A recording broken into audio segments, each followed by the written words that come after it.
Besama Av, Wema Feskadus, Ahadu Wamnak. Amen. Besama Av, Wema Feskadus, Ahadu Wamnak. Amen. Besama Av, Wema Feskadus, Ahadu Wamnak. Amen. Good morning, blessed love, yet a breakfast here.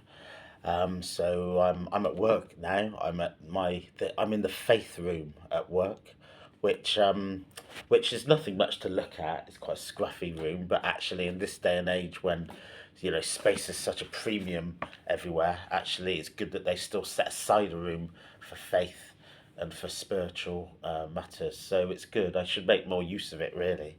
But yeah, so it's apt that this is where I'm doing the reading this morning. So it's a very short chapter today, chapter 33 of Genesis. So I will start the reading. Give thanks. And Jacob lifts up his eyes and looks, and behold, Esau is coming, and with him 400 men. And he divides the children to Leah and to Rachel, and to the two maidservants. And he sets the maidservants and their children first, and Leah and her children behind, and Rachel and Joseph last.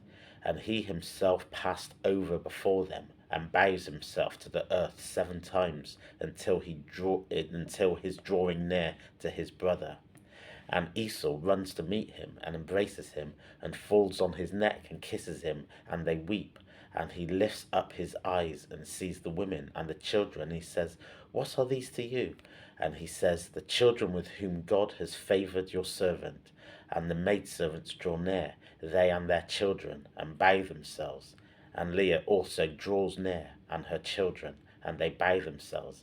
And afterward, oh God, the light. Sorry, that's the light. These automatic lights. So I'll start that sentence again. And the maidservants draw near, and their children, and they bow themselves. And Leah also draws near, and her children, and they bow themselves. And afterwards Joseph has drawn near with Rachel, and they bow themselves. And he says, "What to you is all this camp which I have met?" And he says, "To find grace in the eyes of my Lord." And Esau says, "I have abundance, my brother. That which you have, let it be for yourself."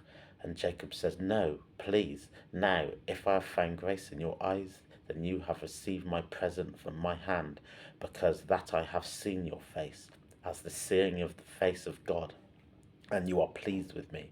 Please receive my blessings which is brought to you, because God has favoured me, and because I have all things." And he presses on him, and he receives it, and says, "Let us journey and go on, and I go before you." Sorry, these lights are really annoying. And he says to him, "My Lord knows that the children are tender, and the suckling flock and the herd are with me. When they have beaten them one day, then all the flock has died. Please let my Lord pass over before his servant, and I lead on gently according to the foot of the work which is before me, and to the foot of the children, until I come to the Lord to Seir." And Esau says, "Please let me place with you some of the people who are with me." And he says, "Why is this? I find grace in the eyes of my Lord." And Esau turns back on that day on his way to Seir. And Jacob has journeyed to Succoth, and builds a house for himself, and has made shelters for his livestock. Therefore he has called the name of the place Succoth. And Jacob comes safe to the city of Shechem, which is in the land of Canaan, and is coming from Padamaram, and encamps before the city. And he buys the portion of the field which he has stretched out his tent from the hand of Hamor, father of Shechem, for 100 keseta. And he sets up an altar and proclaims it at God, the God of Israel. For these few words I give thanks, blessed love. So that's actually quite a nice chapter. Is a quite an inspirational chapter, after the quite epic tension between Jacob and Esau. And particularly, we've been seeing this tension through the eyes of Jacob, let's not forget. So all these years that Jacob has been away, living with Laban and marrying and children, grandchildren, I'm sure. So all this time he was scared to come back home because he was scared that his brother Esau was going to do him damage to avenge for the earlier deceptions. So even in this chapter, he, when he knows that Esau's coming towards him, he sets Leah and Rachel behind him in the camp behind him, so any, violence, whatever, would be done to Jacob first and not his family and his children. But as it says here, when Esau sees him, he runs up to him, embraces him, and he holds no animosity at all. So it's a fantastic story of family reconciliation, forgiveness on Esau's part, and you know, let's not remember that God's promise to that Jacob would inherit God's promise was said to Rebekah. It wasn't said to Isaac, it was said to Rebekah. So Rebekah took it upon her own hands and, instigated the deception so that Jacob received the blessing. So God didn't necessarily say how he was going to receive the blessing. He just said he would receive the blessing. And it was then humans that took it upon their own hands to make that happen. So whether God was pleased with how that happened or not, we don't know. But I guess we suspect because actually we saw that deception caused huge amounts of trauma, if you like, for many years for Rebecca, for Esau, for Jacob, and Isaac, because the family became separated. Um, so it's interesting that actually God's promise was fulfilled all these years later.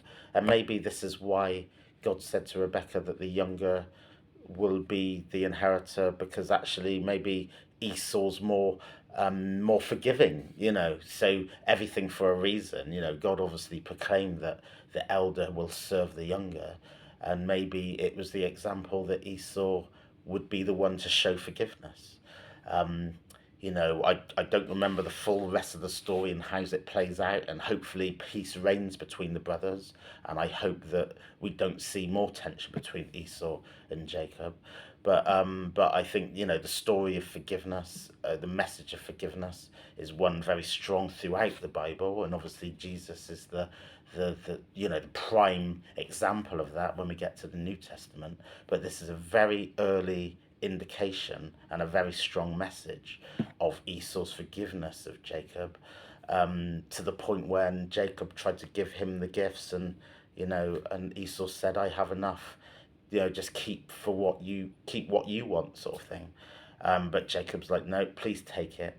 I think the other thing of note here is that towards the end of this chapter, um, Esau invites Jacob to come and stay with him in his camp and in his village.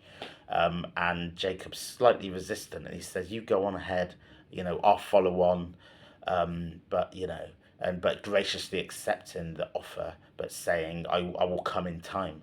So clearly it still shows Jacob slightly, wanting to maintain his independence and not fully get back engrossed into family life in that way.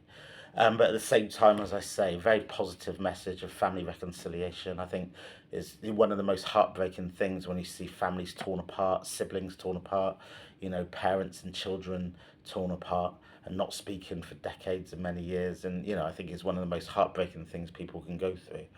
And obviously there's many complex reasons. But yeah, I think this shows a kind of a tender reconciliation between brothers when it could have gone so very differently, really. So give thanks for listening. God willing, have a blessed day. And yeah, I look forward to reading tomorrow. Yesterday I was like, maybe I should just read the next chapter because I'm really interested to know what's going on. Do you know what I mean? So I'm full joying this journey, as they say. I'm really enjoying this journey. Rastafari say full joying this journey. So blessed love, give thanks. Yet a Brett Malcolm Ken. Have a good day, and yeah, see you tomorrow. Blessed up.